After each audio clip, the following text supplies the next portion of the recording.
Hello ಸ್ನೇಹಿತರೆ, ಸಪ್ತಪದಿ ಧಾರಾವಾಹಿಯ ಮುಂದಿನ ಸಂಚಿಕೆಯಲ್ಲಿ ನೋಡುವುದಾದರೆ ಈ ಕಡೆ ರಾಹುಲ್ ಮತ್ತೆ ಸ್ವಪ್ನ ಅವರೆಲ್ಲ ಇನಾಗ್ರೇಷನ್ ರೆಡಿ ಮಾಡ್ತಾ ಇರ್ತಾರೆ.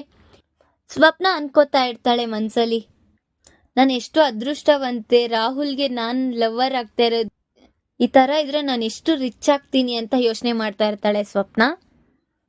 ಈ ಕಡೆ ಮೀನಾಕ್ಷಿ ಮತ್ತೆ ಕಾವ್ಯ ಇಬ್ರು ಮಾತಾಡ್ತಾ ಇರ್ತಾರೆ. ನೀಗ ಎಷ್ಟು ಒಳ್ಳೆ ಮನ್ಸಮ್ಮ, ನಿಮ್ಮ ಅಕ್ಕನ್ಗೋಸ್ಕರ ನೀನ್ ಇದೆಲ್ಲ ಮಾಡ್ಕೊಂಡ್ ಬಂದಿದ್ಯಾ ಅಂತ ಹೇಳ್ತಾ ಇರ್ತಾಳೆ ನಾನು ಇರಲ್ಲ ದೊಡ್ಡಮ್ಮ, ನಾನು ಹೋಗ್ತೀನಿ, ಆ ಡಿಫೆಕ್ಟ್ ರಾಜಿಗ್ ನಾನು ಅಂದ್ರೆ ಆಗಲ್ಲ ಅಂತ ಹೇಳ್ತಾ ಇರ್ತಾಳೆ. ಸರಿ ಅಮ್ಮ ಆಯ್ತು, ಹುಷಾರಾಗಿ ಹೋಗ್ಬಿಟ್ಮಾ ಅಂತ ಹೇಳ್ತಾರೆ. ಸರಿ ಅಂತ ಈ ಕಡೆ ಸ್ವರಾಜ್ ರಾಹುಲ್ಗೆ ಕಾಲ್ ಮಾಡಿ ಜ್ಯುವೆಲ್ಲರಿ ಲಾಂಚ್ ಆಯ್ತಾ ಇಲ್ವಾ ಅಂತ ವಿಚಾರಿಸೋಣ ಅಂತ ಕಾಲ್ ಮಾಡಕ್ ಬರ್ತಾ ಇರ್ತಾನೆ. ಅದೇ ಟೈಮಲ್ಲಿ ಕಾವ್ಯ ಸಹ ಬರ್ತಾ ಇರ್ತಾಳೆ, ಯಾರಿಗೂ ಕಾಣಿಸ್ತಾರಂಗ್ ಹೋಗ್ಬಿಡ್ಬೇಕು ಅಂತ. ರಾಜ್ ಬರ್ತಾ ಇರ್ತಾನೆ, ಈ ಕಡೆ ಕಾವ್ಯನೂ ಬರ್ತಾ ಇರ್ತಾಳೆ. ಆಕಸ್ಮಿಕವಾಗಿ ಇಬ್ರು ಡ್ಯಾಶ್ ಹೊಡ್ಕೊಳ್ತಾರೆ. ನೋಡಿದ್ರೆ ಮತ್ತೆ ಸ್ವರಾಜ್ಗೆ ಕಾವ್ಯ ಹೆದ್ರಾಗ್ತಾಳೆ. ನೀನೇನ್ ಇಲ್ಲಿ ನಿಂತ್ಕೊ, ನಿನ್ನ ಹತ್ರ ಮಾತಾಡ್ಬೇಕು ಅಂತ ಸ್ವರಾಜ್ ಜೋರ ಕಿಸ್ತಾ ಇರ್ತಾನೆ. ಆ ಟೈಮಲ್ಲಿ ಮೀನಾಕ್ಷಿ ಮತ್ತೆ ಕನಕ ಇಬ್ರು ಬರ್ತಾರೆ. ಮತ್ತೆ ಮನೆಯಲ್ಲಿರೋ ಜನಗಳೆಲ್ಲ ಬರ್ತಾರೆ. ಏಂತಕ್ ರಾಜ್ ಈಗ ಕೂಗ್ತಾ ಇದ್ದಾನೆ ಅಂತ ಬಂದು ನೋಡೋದಿಕ್ ಬರ್ತಾರೆ. ನೋಡ್ಬಿಟ್ಟು ಕೇಳ್ತಾರೆ ಸ್ವರಾಜ್ ಕೇಳ್ತಾನೆ ಕನಕಗೆ, ಆಂಟಿ ಇವಳು ನಿಮಗೆ ಗೊತ್ತಿರೋಳ, ಇಲ್ಲಿ ಎಂತಕ್ಕಿದ್ದಾಳೆ, ನನ್ನ ಫಾಲೋ ಮಾಡ್ತಾ ಇದ್ಯಾ ಅಂತ ರಾಜ್ ಜೋರಾಗಿ ಕಿಸ್ತಾ ಇರ್ತಾನೆ. ಅವಾಗ ಇಲ್ಲಪ್ಪ ನನಗ್ ಗೊತ್ತಿಲ್ಲ, ಯಾರೀ ಹುಡ್ಗಿ ಅಂತ ಗೊತ್ತಿಲ್ಲ ಅಂತ ಕನಕ ಹೇಳ್ತಾ ಇರ್ತಾಳೆ. ಮೀನಾಕ್ಷಿನ್ ಕೇಳಿದಾಗ ನಂಗೂ ಗೊತ್ತಿಲ್ಲಪ್ಪ ಅಂತ ಹೇಳ್ತಾ ಇರ್ತಾರೆ. ಸ್ವರಾಜ್ ಅವ್ರ ಅಮ್ಮ ಕೇಳ್ತಾರೆ, ಯಾಕಮ್ಮ ಯಾವಾಗೂ ಇವನಿಂದನೇ ಬಿದ್ದಿರ್ತೀಯ, ಇವನ್ ಎಲ್ಲಿರ್ತಾನೋ ಅಲ್ಲಿ ಜಗಳಗಳೇ ನಡೀತಾ ಇರುತ್ತೆ, ಯಾಕಪ್ಪ ಅಂತ ಕೇಳ್ತಾ ಇರ್ತಾರೆ. ನಾನೇನು ಅವ್ರ ಹತ್ರ ಜಗಳ ಆಡೋದಿಕ್ಕಲ್ಲ ಆಂಟಿ ಬಂದಿರೋದು, ಇಲ್ಲಿ ಕೃಷ್ಣಮೂರ್ತಿ ಅನ್ನೋರು ನಮಗ್ ಗೊತ್ತಿರೋರು ಇರೋದು, ಅವ್ರ ಹತ್ರ ನಾನು ಹ್ಯಾಂಡ್ ಕ್ರಾಫ್ಟ್ ಕೆಲಸ ಮಾಡ್ತೀನಿ, ಅವ್ರ ಹತ್ರ ನಾನು ಅಡ್ವಾನ್ಸ್ ಇಸ್ಕೋಬೇಕಾಗಿತ್ತು, ಹಾಗಾಗಿ ಬಂದಿದ್ದೀನಿ ಅಂತ ಕಾವ್ಯ ಹೇಳ್ತಾಳೆ.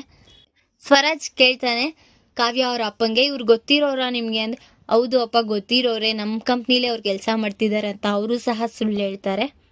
ಧಾರಾವಾಹಿಯ ಪ್ರತಿಯೊಂದು ಸಂಚಿಕೆ ತಪ್ಪದೇ ನೋಡಬೇಕಾದರೆ ನಮ್ಮ KTVS 365 ಚಾನಲ್ನ ಈಗಲೇ ಸಬ್ಸ್ಕ್ರೈಬ್ ಮಾಡ್ಕೊಳ್ಳಿ.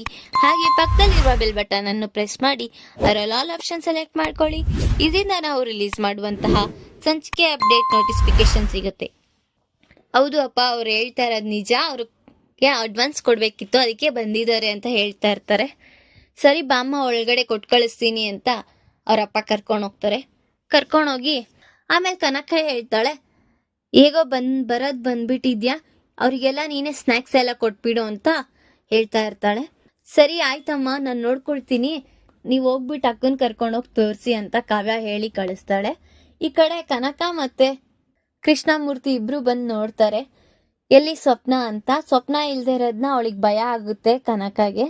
ಸ್ವಪ್ನ ಮನ್ಸಲ್ಲಿ ಅನ್ಕೊಳ್ತಾ ಇರ್ತಾಳೆ, ಯಾವಾಗ ರಾಹುಲ್ ನೀನ್ ಹೇಳ್ತೀಯಾ ಐ ಲವ್ ಯು ಅಂತ ಕಾಯ್ತಾ ಇದ್ದೀನಿ ಅಂತ ಮನ್ಸಲ್ಲಿ ಅನ್ಕೊಂತಾ ಇರ್ತಾಳೆ. ಈ ಕಡೆ ಮೀನಾಕ್ಷಿಗೆ ಗೊತ್ತಾಗುತ್ತೆ ವಿಷಯ ಸ್ವಪ್ನ ಇಲ್ದೇ ಇರೋದು. ಅವಾಗ ಮನೆಯಲ್ಲಿರೋರೆಲ್ಲ ಕನಕ, ಮೀನಾಕ್ಷಿ, ಕಾವ್ಯ ಮತ್ತೆ ಕಾವ್ಯ ಅವ್ರ ಅಪ್ಪಂಗೆ ಎಲ್ರಿಗೂ ಗಾಬರಿ ಆಗುತ್ತೆ, ಎಲ್ಲೋದ್ಲಪ್ಪ ಇವಳು ಅಂತ. ಆಮೇಲೆ ಏನಾದ್ರೂ ಮ್ಯಾನೇಜ್ ಮಾಡ್ಬೇಕು ಅಂತ ಕನಕ ಹೇಳ್ತಾ ಇರ್ತಾಳೆ. ನೀವೇನಾದ್ರೂ ಮ್ಯಾನೇಜ್ ಮಾಡ್ಕೊಳ್ಳಿ, ನನಗೂ ಅದಕ್ಕೂ ಸಂಬಂಧ ಇಲ್ಲ, ಇದಕ್ಕೆಲ್ಲ ಕಾರಣ ನೀನೇ ಅಂತ ಕನಕಗೆ ಬೈತಾ ಇರ್ತಾರೆ ಕಾವ್ಯ ಅವರಪ್ಪ.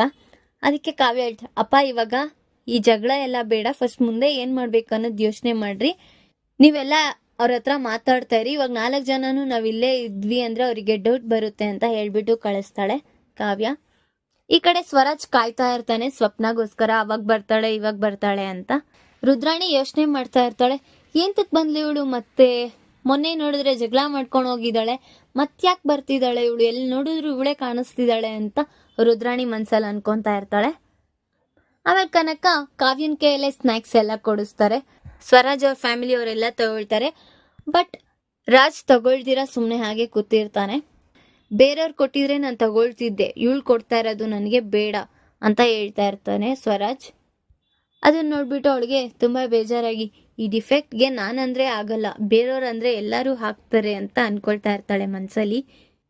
ಸ್ವಪ್ನ ಹೋಗಿರೋಳು ಮತ್ತೆ ವಾಪಸ್ ಮನೆಗೆ ಬರ್ತಾಳ, ಅಥವಾ ಅವ್ರ ಅಪ್ಪ ಅಮ್ಮ ಸ್ವರಾಜ್ ಅವ್ರ ಫ್ಯಾಮಿಲಿಗೆ ಹೇಳ್ತಾರ ನನ್ನ ಮಗಳು ಇಲ್ಲ ಹೊರಗಡೆ ಹೋಗಿದ್ದಾಳೆ ಅಂತ ಹೇಳ್ತಾರ, ಅಥವಾ ಸ್ವಪ್ನನ್ನೇ ಇಂಟ್ರೊಡ್ಯೂಸ್ ಮಾಡಿಸ್ತಾರ, ಇಲ್ಲ ಕಾವ್ಯನ್ನ ಸ್ವರಾಜಿಗೆ ಕೊಟ್ಟು ಮದ್ವೆ ಮಾಡ್ತಾರ ಅನ್ನೋದನ್ನ ಮುಂದಿನ ಭಾಗದಲ್ಲಿ ತಿಳಿಸ್ಕೊಡ್ತೇನೆ. ಈ ವಿಡಿಯೋ ಇಷ್ಟ ಆದರೆ ಲೈಕ್ ಮಾಡಿ, ನಿಮ್ಮ ಫ್ರೆಂಡ್ಸ್ ಹಾಗೆ ನಿಮ್ಮ ರಿಲೇಟಿವ್ಸ್ಗೂ ಶೇರ್ ಮಾಡಿ ಆ್ಯಂಡ್ ಕಮೆಂಟ್ ಮಾಡಿ. Thanks for watching.